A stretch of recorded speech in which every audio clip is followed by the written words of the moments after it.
Hello, in this video I want to show you how to change password for the Wi-Fi network on ASUS ROG Router.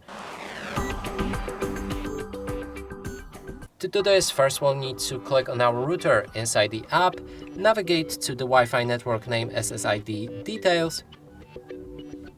Then there's a password right here for your dual channel network, or if you have separated 2.4 and 5G networks, there should be password underneath both of them as well. Then you can click on the password and assign new one by typing it right here. You can also make it visible if you like.